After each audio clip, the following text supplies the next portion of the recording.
Is Christianity Worth Saving is an event that is coming to Seattle on March 17th, where we're going to take advantage of Brian McLaren's recent book, Do I Stay Christian, and essentially mirror the architecture of that book.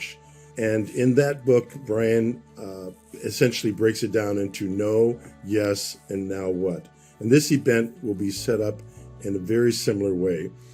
I'm Jim Henderson. The reason I'm involved is I lead something called Off the Map. And at Off the Map, one of our goals is to help people move from philosophy to practice. There's sort of a listening industry that's evolved, emerged in our time due to the polarization, tribalization issues that everybody knows what we mean by those words now, as recent as 5 years ago, not. And so there's a certain kind of anxiety in our culture, and people are trying to address it in different ways. We believe that we need to give people methodologies, techniques, actual practices for what we call operationalizing listening. Brian and I have been friends for over 20 years, and during that time, we became interested in what we call now the three practices. What does it look like when people actually begin to practice crossing the difference divide? So these three practices that are going to be the framework for what we're going to be doing at this event are practice one is they practice being unusually interested in others. They practice staying in the room with difference. They practice not comparing their best with their ideological opponent's worst. These are the three practices that underlie the framework of this event. And I'm going to ask Brian to talk a little bit more about this because he's been involved in the development of three practices. Brian?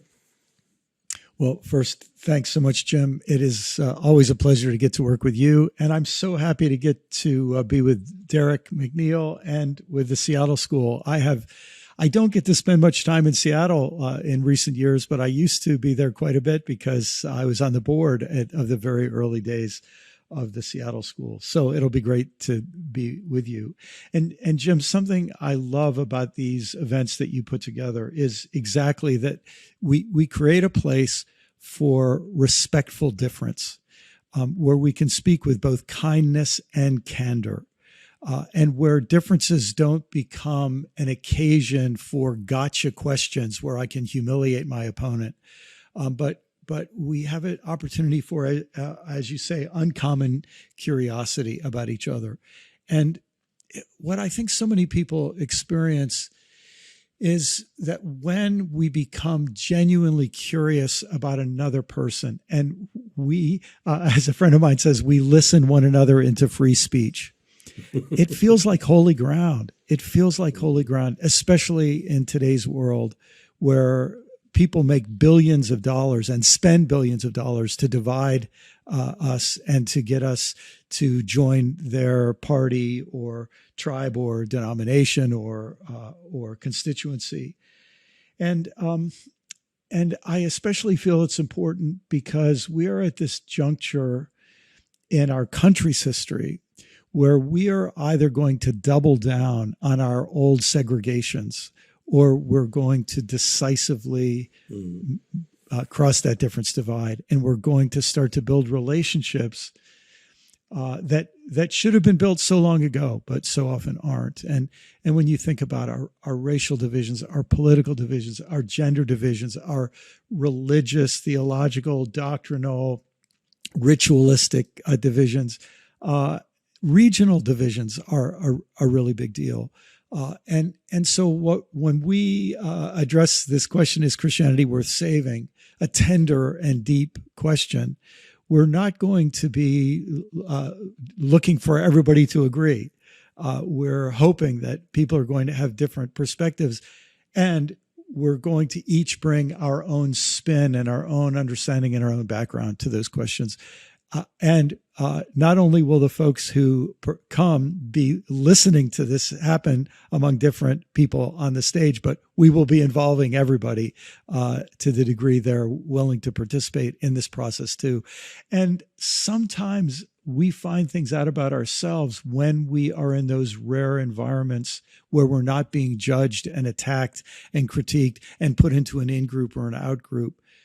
we discover things about ourselves that, again, it feels like holy ground. So that's one of the reasons I'm looking forward to this.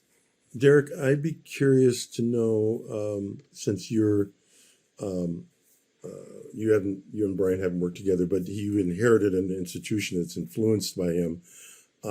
What it is, as you're hearing this, what it is that you are attracted to or drawn to as it relates to your leadership with Seattle School. I think that's pretty easy. First of all, thank you, Jim and Brian. I appreciate, the development of a tool that helps us get out of this hole that we're in. Yeah. And I think of it not just simply an intellectual hole, but an emotional or embodied struggle. Our brains are struggling to kind of make sense and keep meaning because we feel a threat. And so part of that insider-outsider quality is if I feel myself to be pushed to the outside, it feels threatening. And then we also have the challenge of we've had outsiders with insiders, and how do we bring outsiders in, which I think is the sort of revolutionary quality of the gospel, bring outsiders in. For me, discourse. I think, Brian, that word was here when I got here. How do we talk to each other? How do we live in tension? How do we hold the complexity of actually what we're living, not just simply ideological frames? And how do we struggle with our neighbor? Love God, all heart, mind, and soul, and neighbor as self is, it's a great deal of tension. Yes. If we live it as opposed to simply speak it. And so hence Jesus' challenge to the lawyer and the Samaritan says, okay, now go there and do it. If you understand the complexity of it, don't do it, which is much harder. And so I think that sort of legacy of discourse, of the uncomfortable conversation, we need a new imagination. And these conversations give us safe enough space for our bodies to have a conversation to create a new imagination. And I'm throwing all those things in there, both the sense of the conceptual, because, I was raised life of the mind, life of the mind, life of the mind. And now there's no life of the mind, body, and relationships. And how do we create spaces that tend to, we ask people to join us, if you will, or you're asking people to join you. And without a certain spirit of the two of you, people wouldn't join. And then you're saying, hey, let's risk being different in these spaces by which we've already joined. And then how do we in some ways challenge our bodies to actually keep listening when we hit some point of disruption? And so I'm appreciating that because I think we need tools now. We talk about practice. We actually need tools to do this and spaces that are safe enough to explore. So thank you. Yeah. Thank you both for your vision and your imagination for this. I mean, trying to create psychological safety is art, a form of art. I like one of my favorite quotes, Fritjof Capra, who wrote The Web of Life, said that reality is a network of relationships. That's my hacked up version of his idea. And so what's existing, what you said, Derek, is not just my mind, but my body and my relationships. So Brian, as you've looked over, and this basically, I'm interested in hearing, as you've got a chance to look over some of the people we'll be sitting with, in the circle, what has struck you about that and the nature, the character of those people? Yes. So Jim, this is another reason I'm really looking forward to being with the two of you in Seattle. You have deep networks of relationships with people in Seattle that you can invite to be conversation partners for these days together. And so I will be flying in and seeing a few old friends who I haven't seen in many years, which will be great, but meeting many people I've never met who you have invited because they bring different vantage points, different points of view based on different life stories and different life experiences. So we have descendants of the colonizers and descendants of the colonized. We have people who are bringing positions of great privilege and the limitations that come along with privilege. And we'll have voices of people who come from communities who've been marginalized or excluded from privilege. And here's the interesting thing. we so often talk about each other. I live in the very opposite corner of the country. So I live in Florida. I jokingly say I live in the state that exists to help all other states know that things could be worse. And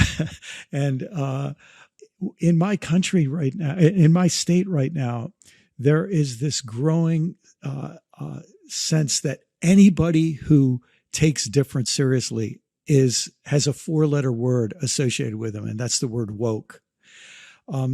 And so we end up in these situations where we talk about each other and we put names on each other. We so seldom have our bodies in the same room with our feet on the same floor and our knees not too far away from each other, sitting in a circle, where we actually aren't allowed to talk about each other without talking to each other. And I feel that is such, I mean, people would think that's common. It's not that common, where we get people in the same room and where we have a set of guidelines or ground rules that help us to not turn that space into a conflictual competition, but rather into that kind of reverent and respectful listening. So that's great. It's still so rare. I wish it weren't so rare, but it is. And that's what will make this day together very special.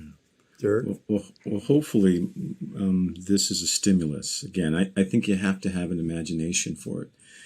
And we've lost, with COVID and screens have been a valuable tool, but we've lost the sense of what it means to have knees to knees, if you will, or feet to feet, or hand holding. And the presence is important.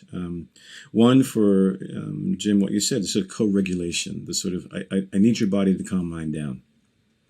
Or if you get excited and stimulated, I got to work hard to keep mine calm. I mean, we're that socially created. And we sometimes forget, because, again, we live in a bit of a culture that's valued individualism above relating. And again, going back to that text, love the Lord thy God and your neighbor, love is the apex presented there, not self-actualization. And so how do we actually shift around and say, hey, I can't self-actualize without the relationships, without the sense of being embedded in communities? And so I think we have to cultivate an imagination and then cultivate safe spaces. That's part of why I said yes to this. Can we create safe space and maybe I should say safe enough space. No space is really challenging will be safe, but safe enough that we can manage the threat that doesn't push us into fight-flight modes. And so I look forward to the conversation. So just in closing, who do we think we are to ask this question in the first place? Is Christianity worth saving? I mean, just give me a little feedback on that. When you hear that question, there's several ways to approach it. How are you hoping people will hear it? Well, let me say, I'm hoping people will know that we're going to take the question seriously. So often, especially in a religious setting, people would only ask this question with a foregone conclusion.